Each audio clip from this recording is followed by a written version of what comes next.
Fiddles and song carry out the door of the house as neighbors slip inside to pay their respects. It's a wake. Two sisters, girls the town has known their whole lives, will never more be among them. The neighbors approach the girls, shake their hands, and kiss them. For these girls are still alive. Yet by tomorrow, they may as well be in their graves. They've saved enough for the Atlantic Passage, and tomorrow will leave the town that until now has made up their whole world. This goodbye party is what's known as an American wake. Their mother cradles them, sobbing, knowing that when they disappear down the bend, she'll never again see them. In a time before photographs and telephones, she will have nothing of them, except perhaps a lock of hair and a fading scent on empty bedsheets. But still, they must go.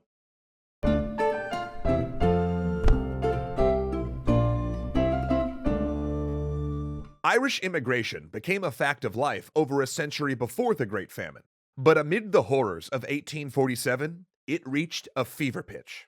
That year, a stunning 214,000 people, out of a population of 8 million, left in search of a new life, where they could escape the hunger, disease, poverty, and surging violence. 1847 would prove the worst year of the famine. The British government had stepped up food aid and private charities had tried to fill the need, but it was too late. Disease had taken hold. The economy collapsed, and the cities filled with starving refugees coalescing around food distribution hubs. The old bonds of Irish life, the family and communal village, were tearing apart as people sought a way out, even if it meant parting with those they loved. Irish living abroad in Canada, Australia, Britain, and the United States urged their families to come join them. Travel books began appearing in Dublin, laying out the different areas of Canada, where to settle, and how to get there. And people went. But the people who left were, by and large, not those suffering the worst of the famine. Ship passage across the Atlantic was expensive, and prices could fluctuate every hour. Generally, a ticket to the United States cost about £5, while passage to Canada cost £3. These were high sums, completely unattainable for those economically ruined or working for sustenance on the famine roads. Therefore, it was not the poorest who immigrated, but rather those who still had some means. Small farmers who could sell land and equipment, for example.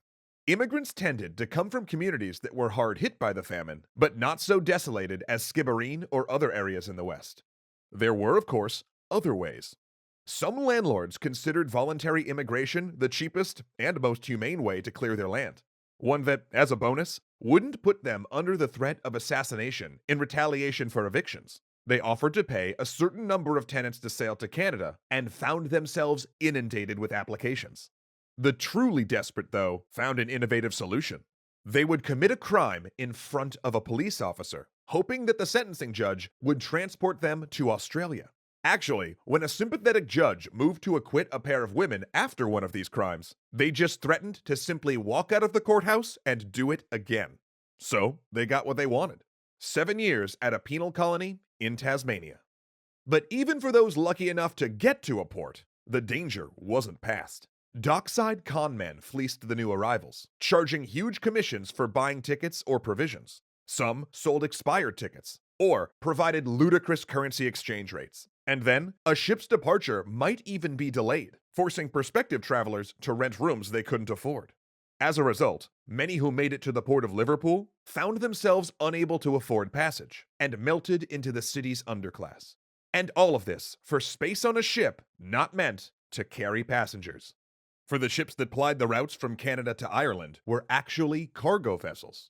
They'd arrived in Cork or Liverpool, discharged their holds full of timber, and were hastily refit to carry Irish immigrants on the return voyage. And outdated British passenger laws mandated only 10 feet of space per passenger and 7 pounds of bread per week. The government knew these deficiencies were dangerous, but they wanted to encourage settlement in Canada. Tighter regulations would raise ticket prices, making Canada less attractive in comparison with the United States. The vessels on the Canada route quickly gained a dark nickname: coffin ships. The diseases festering in Ireland hitchhiked aboard, ravaging the passengers in the unventilated decks. Ship's crews, fearing disease, might keep the passengers as virtual prisoners below decks, and even refuse to collect the dead. One ship, the Agnes, left Liverpool with 427 Irish passengers. It arrived in Quebec with 150. That was extreme. But in the 1847 sailing season, it was not unusual for between 15 and 20% of Irish immigrants to die during the crossing.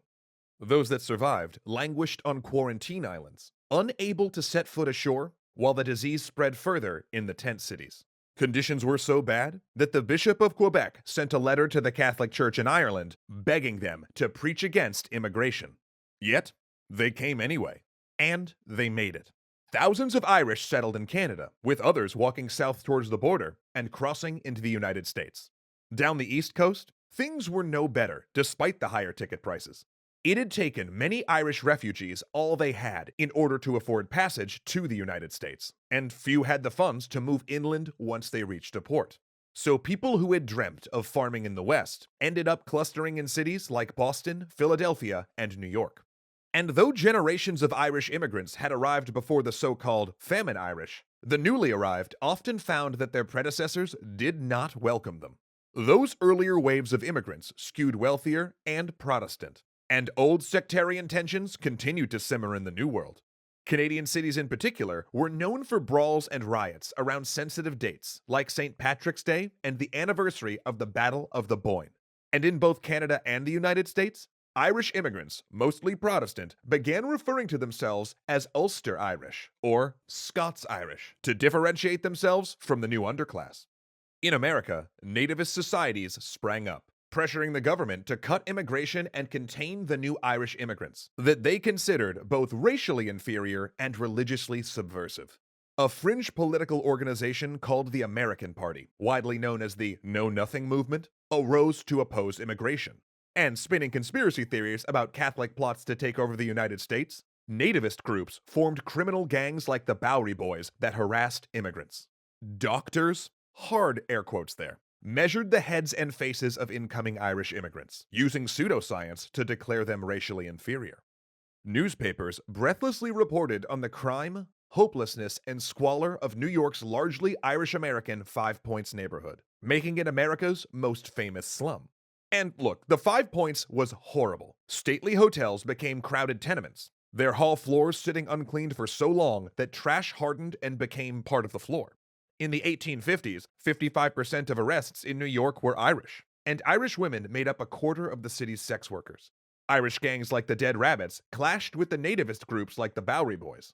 In 1849, a dispute during a performance of Macbeth caused the state militia to open fire on the crowd, killing around 30 people.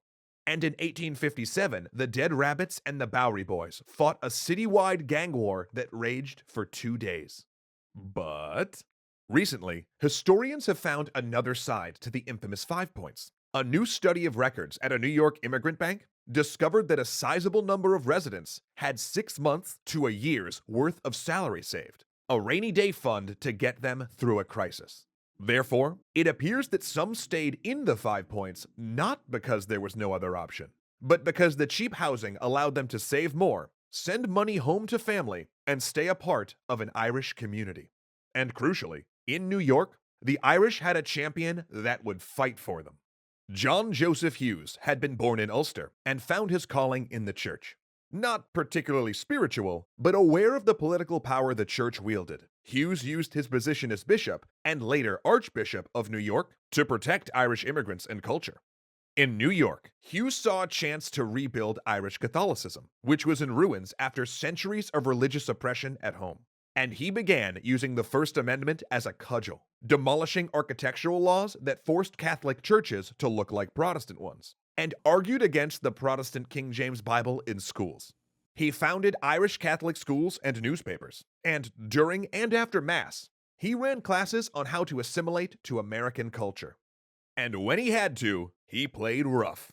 In 1844, a nativist rally in Philadelphia turned into a riot, with nativists flooding out to beat immigrants and burn Catholic churches. Shortly afterward, the nativists scheduled a rally in New York. Hughes visited the mayor and delivered a clear message. If one Catholic church was touched, the Irish were prepared to burn New York to the ground. The mayor canceled the rally. Other Irish moved west, into the coal mines of Pennsylvania and the gold fields of California. They worked construction, digging canals and laying railroad tracks, gaining a reputation for doing hard work well, finding their place in these new lands. And they kept coming, because in Ireland, blight had returned. The country they escaped would not see a full potato harvest until 1849.